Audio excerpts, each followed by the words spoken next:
আজকে আমরা ব্যক্তি উন্নয়ন কেন্দ্রের প্রতিষ্ঠাতা মায়ারাজের একটা দারুণ গুরুত্বপূর্ণ বার্তা নিয়ে কথা বলবো। এটা হলো নির্বাচন পরবর্তী একটা মেসেজ, যেখানে উনি ঐক্য আর ব্যক্তিগত উন্নয়নের উপর জোর দিয়েছেন। চলুন এক এক করে দেখি উনি ঠিক কী বলতে চেয়েছেন। তো এই পুরো আলোচনাটা শুরুই হচ্ছে খুব সাধারণ কিন্তু জরুরি একটা প্রশ্ন দিয়ে। আচ্ছা, নির্বাচন বা যে কোনো প্রতিদ্বন্দ্বিতা যখন শেষ হয়ে যায়, তখন আমাদের আসল লক্ষ্যটা ঠিক কী হওয়া উচিত? চলুন এই প্রশ্নটারই উত্তর খোঁজার চেষ্টা করি। সবার আগে এই বার্তার একদম শুরুতেই একটা দারুণ ব্যাপার চোখে পড়ে। এখানে কিন্তু জয় পরাজয় নির্বিশেষে নির্বাচনে যারা অংশ নিয়েছেন সবাইকেই শুভেচ্ছা জানানো হয়েছে। এটা কিন্তু সম্প্রীতির একটা চমৎকার উদাহরণ, তাই না? আর এখানেই গণতন্ত্রের আসল সৌন্দর্যের কথাটা বলা হয়েছে।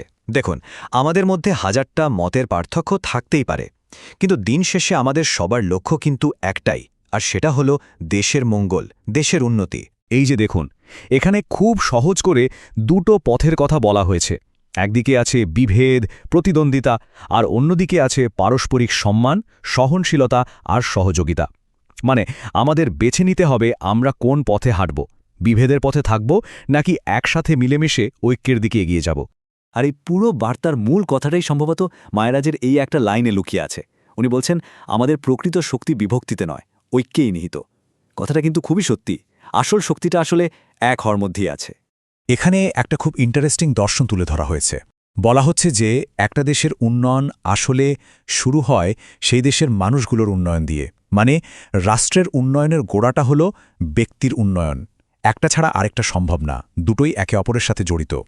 ব্যাপারটা অনেকটা পুকুরে ঢিল ছুড়লে যেমন ঢেউ ছড়িয়ে পড়ে সেরকম।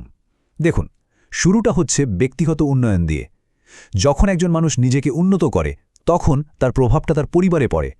অনেকগুলো উন্নত পরিবার মিলে একটা সমাজকে উন্নত করে, আর সবশেষে উন্নত সমাজই একটা দেশকে এগিয়ে নিয়ে যায়। কি সুন্দর একটা চেইন, তাই না? তো এই যে ব্যক্তির উন্নয়নের দর্শন, এটার উপর ভিত্তি করেই কিন্তু এই বার্তায় নতুন যারা নির্বাচিত হয়েছেন সেই সংসদ সদস্যদের কাছে একটা বিনীত কিন্তু সরাসরি আবেদন রাখা হয়েছে। তাদের কাছে দুটো মূল প্রত্যাশার কথা বলা হয়েছে। এক, দেশের সার্বিক উন্নয়নের জন্য কাজ করা, আর দুই, যেটা খুব গুরুত্বপূর্ণ, দেশের মানুষের ব্যক্তিগত উন্নয়নের জন্য সত্যিকারের সুযোগ তৈরি করে দেওয়া। মানে দুটো কাজই একসাথে করতে হবে। আর আমাদের সবাইকে এক সুতোয় বাঁধে কোনটা? এই বার্তায় মনে করিয়ে দেওয়া হচ্ছে যে আমাদের মতের অমিল থাকতে পারে, কিন্তু দেশপ্রেম, মানবিকতা আর একে অপরের প্রতি দায়িত্ববোধ, এই জিনিসগুলোই আমাদের সবাইকে এক করে রাখে। এগুলোই আমাদের ঐক্যের আসল ভিত্তি।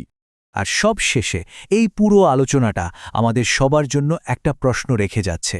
একটা সুন্দর সমৃদ্ধ দেশ গড়ে তোলার এই যাত্রায় নিজের ভূমিকাটা ঠিক কী হতে পারে, এটা নিয়ে ভাবার অনেক সুযোগ আছে, তাই না?